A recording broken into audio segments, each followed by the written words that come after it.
Hi, today I'm going to talk about something that really bothers me, something that I really don't like to talk about, but I think it's important to talk about it, especially since I am someone that grew up in a low-income neighborhood. I'm going to talk about the way a police officer killed a drug addict, right? And I know that's very controversial because a lot of people think of drug addicts as second-class citizens or just lower-class citizens if they cannot relate or have some kind of resentment towards someone they knew that used to be a drug addict. But I think it is important to discuss it. Her name was Brenda Rodriguez.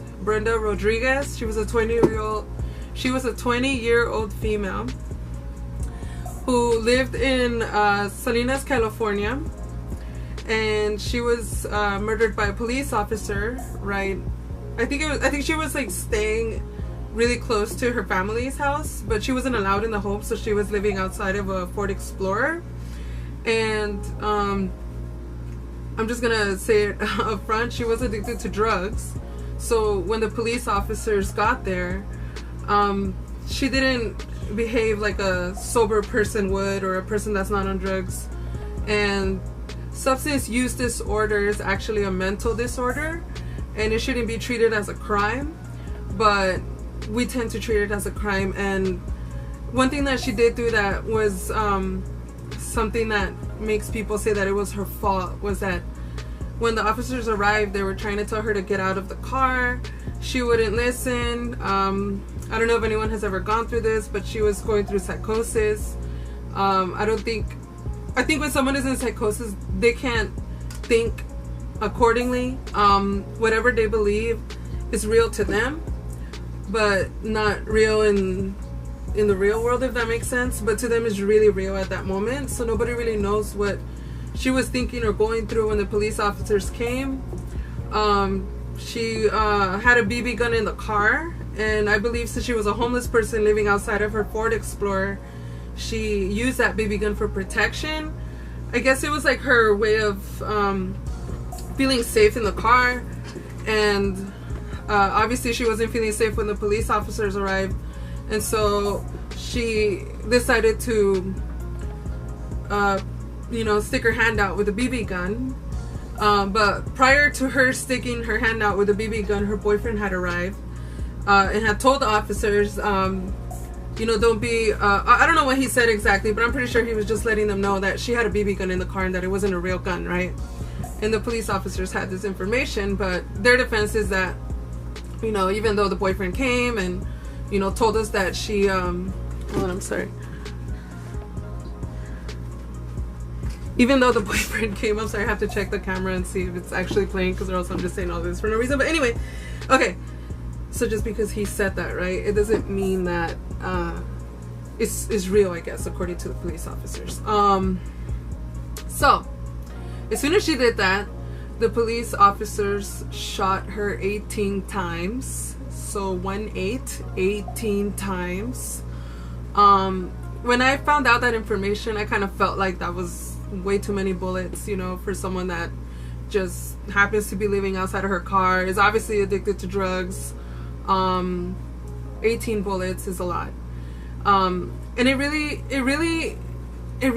made me feel a certain way, and I didn't know exactly how to put it into perspective. I just knew that she didn't deserve it. She didn't deserve it because she had, a mental situation going on that she needed to take care of, right?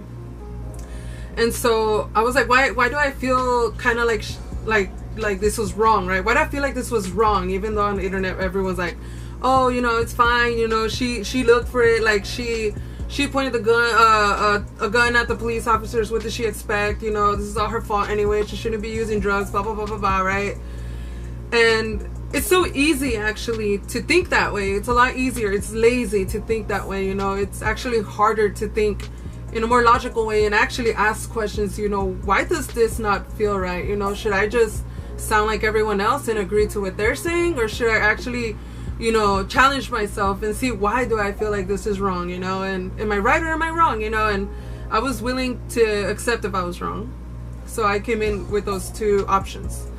what I found out, you know, is that I felt like it was wrong because, you know, in the United States we have more funding for drug enforcement than we do for substance abuse treatment. So that means we're funding police officers, we're funding incarceration, you know, we're funding a way to incarcerate people that need help, you know, instead of trying to get to the real problem, which is substance abuse, which is mental health, right? And along with that is the fact that America doesn't like to fund the real problem, you know. And it has been a very, very popular topic right now. Incarceration is modern day slavery.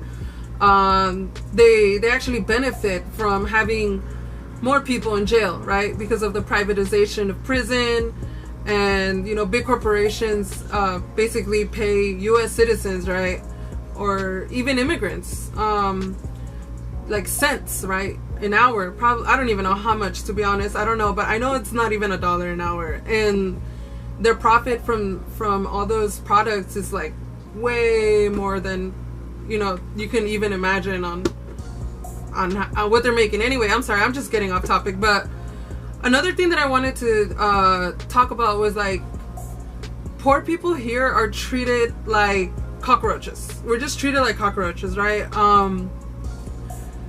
I feel like because she was living in a low-income neighborhood, I feel like it probably increased the chances of her getting shot, and it increased the amount of bullets that she took, right? I'm not sure if they would have done the same thing to, let's say, a white girl in Beverly Hills who just happens to be on opioids or some shit. I don't know. And she's just tripping in her car or whatever. Like, I don't know why I feel like they probably wouldn't have acted that bad. And the thing that really hurt me is that, I don't know how many officers were Hispanic, but I know at least one officer was Hispanic. I think the officer that actually shot her was Hispanic. I definitely think that there's a problem amongst the way police officers are allowed to brutalize humans, and they're like programmed to treat us like, I don't know, cockroaches, you know, be like less than humans. And I was also thinking how the government doesn't want to fund, right, the mental health things that we need in the neighborhood, but they were so quick, right, on funding the war on drugs, right, for the Nixon campaign, or I mean the President Nixon that was trying to say, oh, like, the way we can fix the problem is by the 3 strikes and all that, and incarcerating them and, you know, locking them up. And, you know, that's like a very old way of thinking. I think like I can't really remember, but for sure before the 1900s, I think it was more popular to incarcerate, not incarcerate, but keep people in like a little building for being mentally ill, especially like people that were addicted to alcohol. They were put in like straitjackets, and it's just a very old way of thinking. With all the knowledge that we have right now, with all the technology that we have right now, we're putting in money in other areas for more profit, right, which is what America's about.